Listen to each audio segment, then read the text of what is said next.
ഇവിടെ ഒരു ഓഫീസ് ഇട്, നിയമപരമായിട്ട് രജിസ്റ്റർ ചെയ്യേ.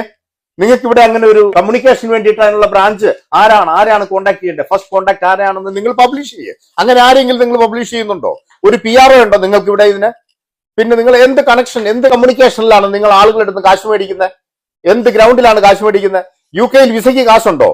UK ഒരാൾക്ക് വരുന്നതിന് വേണ്ടിയിട്ടുള്ള വിസ പ്രോസസിംഗിന്റെ കാശ് എന്ന് പറഞ്ഞാൽ എത്രയാണെന്നുള്ളത് നിങ്ങൾക്ക് അറിയാമോ? ഒരു 2 ലക്ഷം രൂപ താഴെയുള്ള ഒരു പ്രോസസ് മാത്രമാണ്. ഇതിന് 10 ലക്ഷം 15 ലക്ഷം ഒന്നും മേടിക്കാനായിട്ട് ഒരു കാരണവശാലും ആരും അനുവദിക്കുന്നില്ല. ആ വിസ ഗവൺമെന്റ് ഫീ ഗവൺമെന്റ് സൈറ്റിൽ അടയ്ക്കാം, അതല്ലെങ്കിൽ ചെറിയൊരു ഫീ ആ സർവീസ് ചാർജൊക്കെ ഈടാക്കാന്നല്ലാതെ അല്ലേ ഇങ്ങനെ വലിയ ലക്ഷക്കണക്കിന് രൂപയൊന്നും വാങ്ങാനായിട്ട്. അപ്പൊ ഇതൊരു വലിയ ഒരു എന്താ പറയുന്ന റാക്കറ്റിന്റെ പിന്നിൽ പ്രവർത്തിക്കുന്നുണ്ട്. അത് നാട്ടിലുള്ളവരും പ്രവർത്തിക്കുന്നു, ഇവിടെയുള്ളവരും പ്രവർത്തിക്കുന്നു. അപ്പൊ ഇത് ബലിയാടാകുന്നത് നിരപരാധികളായിട്ടുള്ള ആളുകളായിരിക്കും. ആത്മഹത്യയല്ലാതെ ഇനി മാർഗമില്ലെന്നും പറഞ്ഞുകൊണ്ട് വിളിക്കുന്ന കോളുകളുടെ കണക്കുകൾ, അതങ്ങനെ പലതരത്തിലുള്ള പ്രലോഭനത്തിൽ ഉൾപ്പെട്ട് നിങ്ങളുടെ പൈസകൾ കൊണ്ട് കളയാൻ പോകരുത്.